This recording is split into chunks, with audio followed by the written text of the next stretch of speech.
everyone, and welcome back to SAFC Fan TV. Sunderland have just defeated Oxford United 3-1 at the Stadium Light after falling 1-0 behind. And breathe is the phrase I would use to describe that initial post-match thoughts. Dino, I'll go to you first. It wasn't pretty, but we got there in the end, didn't we? Yeah, it was a very tight game. I mean, when we went 1-0 down, I was like, oh, but it was quite early on we went 1-0 down. I thought he took his chance great. I think it was Henry. At first, I thought Lee Burge was at fault, but looking at the replay, it was right in the corner. It was a great strike, and credit to them. I mean, they nicked the ball off McGeady, drove through the middle, give the first time to Henry, and he hit it first time. I mean, I can't complain. It was a good quality goal from Oxford. And then bit of quality from Jordan Jones. I mean, I thought he was quality all game. He hit the bar and everything, but he set up Gooch's goal. Going into the second half 1-1, I thought, you know, who's going to take the ascendancy? Them came out going 100 miles an hour. It is, mate. It very is. It's a time for big words, I think. Then went to the ascendancy. They were pressing. They were getting chances. And then the red card happened. At first, I thought it was a straight red, but apparently it was a second yellow card for Sykes. If it was a straight red, I thought it was harsh. I didn't think it was as bad as it first looked, but it was definitely a yellow card, and he got his second yellow card and he was off. And then from there, it was all us. All us were dominated. We got the goals. I mean, Ross Stewart came on. He was class. I mean, he won his first header. He got a shot on target. And then Gooch cuts in, gives it to McGeady. McGeady slots it in, and then we'll catch him on the counter-attack, and Power puts it in after a good performance. I mean, wasn't pretty, but I'll take that all day long. Oxford are our team in form, and we've beat them, so happy days. Bring on Monday. That's what you said about your ex, wasn't it? Wasn't pretty, but I'll take it. Anyway, I think the phrase is no comment. Yes. Anyway, Michael, to kind of touch on their goal, of course. I mean, my personal opinion was I thought the midfield could have done more. It was just too easy. They just ran through us like a knife through butter. Yeah, well, it's one of those things, isn't it? I mean, I think to be fair, from Oxford's perspective, that was a well-worked goal, and I think I think the finish was good. I thought that we tried to close the shot down and just didn't manage to quite do it. And the shot was very accurately placed because it was just between where Verge's fingertips would have been and the left-hand post. So it was a very accurately placed shot. But ultimately, the good thing is we responded. We got level before half-time, which was what we needed. Because I thought that, although I thought we were attempting to do the right things when we went 1-0 down, it just wasn't quite clicking for us. But like Dino said, like Jordan Jones, the run that he made for the equaliser was brilliant, and that's exactly why we brought him into the club. I think for things like that. Obviously, I'm not going to pretend that the red card didn't have a somewhat of an influence on the game, because it did, but that's not our problem. We can only play what's put in front of us, and we had to be patient. I was getting, well, as you probably saw on the live stream, I was getting increasingly frustrated as it was going on that we weren't making better use in better decision making in the final third. But to be fair, Lyndon Gooch, who that's the second time he's done that now, I've slated him, and then he's ended up going on and scored the equaliser and then gets an assist for the second one, the one that gets us in, probably the more important one, the one that gets us in front. Once we got ahead, we sat back far too much. I thought but then again, that might have been Oxford making us do that. It might have been them just saying, right, we've got to go for it. And to be fair to them, like I said, I watched them against Lincoln. Should have won very comfortably in that match. Oxford aren't a bad side; they're a good side, and they're not. I wouldn't be at all surprised if Oxford finish in the top 6 at the end of the season. Just hopefully we're not playing against them. But in the playoffs themselves, but it's a big win. Yes, I was disappointed that Fleetwood and Crewe didn't hold on for a draw, or at least one of them could have held on for a draw. But to be fair, out of whole Peterborough and us, on paper, I thought we had the toughest game, because I think Oxford are the best team out of Crewe, out of Fleetwood, and out of themselves, obviously. Yeah. Even though the other two aren't bad sides and they do give teams games, it was just important to keep winning. And as Dino said, it sets us up for a huge crunch class on Monday.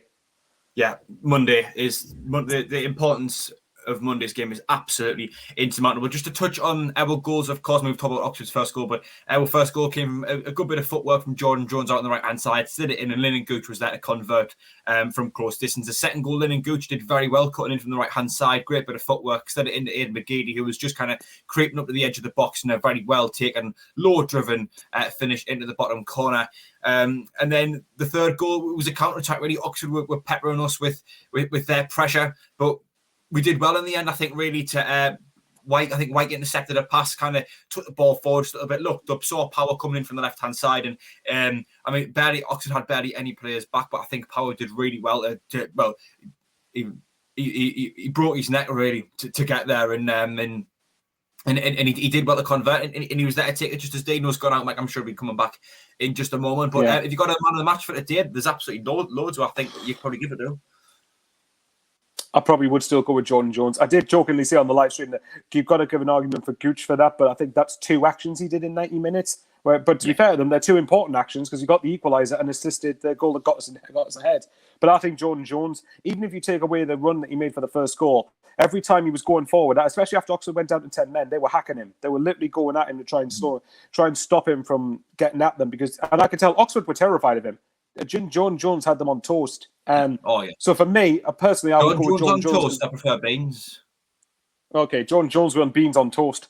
Jordan Jones had them on beans on toast. There you go. There we go. That's the better word. Jordan Jones for me. I think it's evident to see that I think he was one of the best players on the pitch.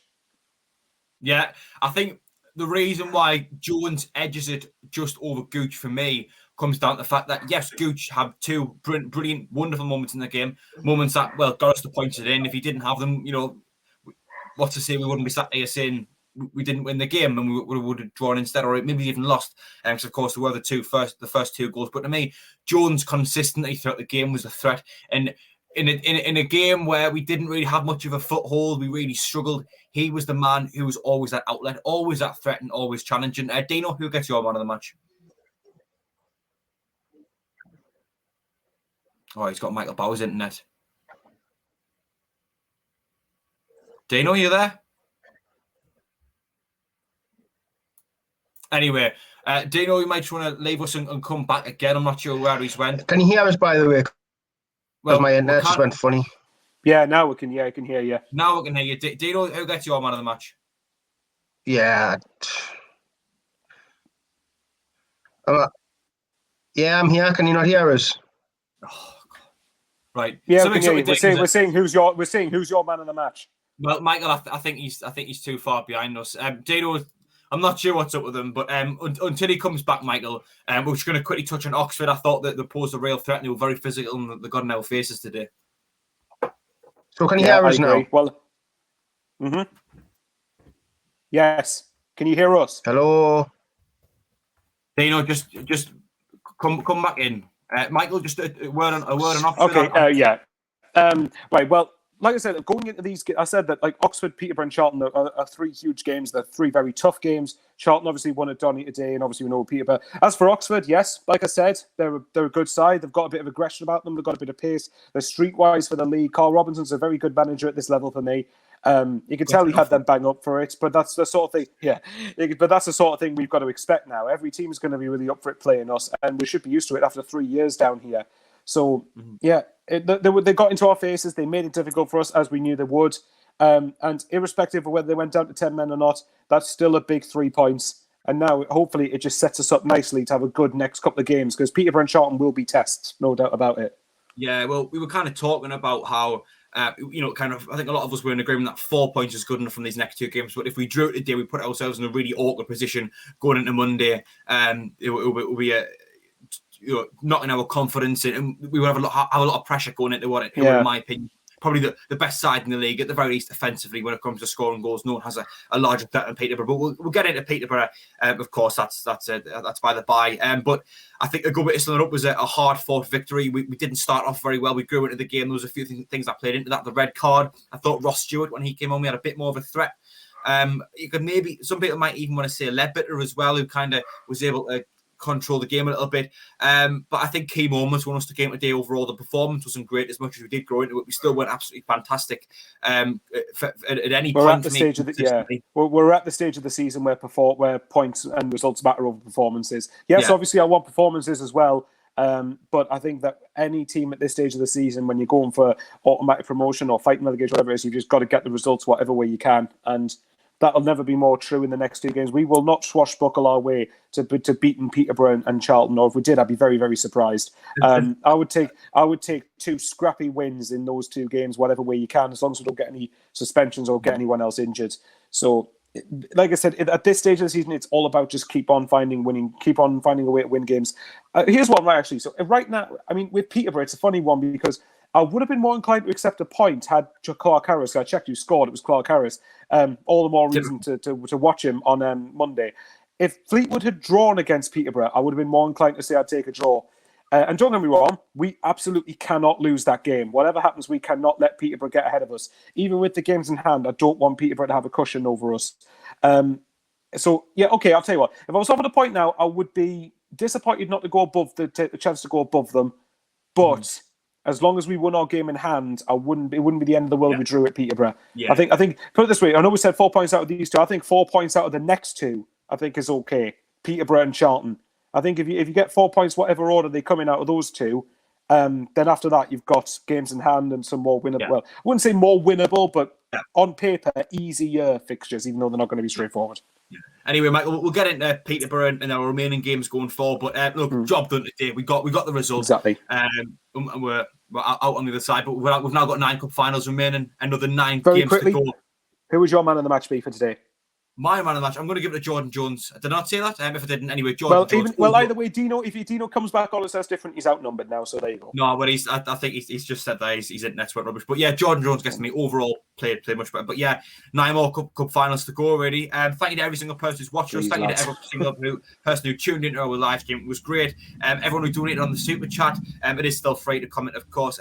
But please do leave a like on the review if you haven't already. Yeah, go baby. On, there we go. There's the Bowers, yeah, baby. Subscribe to SAFC Fan TV if you haven't already. We did hit 5.73 thousand subscribers in our watch along today. That was absolutely brilliant. But from myself, Jack Dodds, from Dana Wilder, who's just dropped out, and from Michael Bowers, thank you for watching, and we'll see you on Sunday for the Sunday Bunch. Bye bye.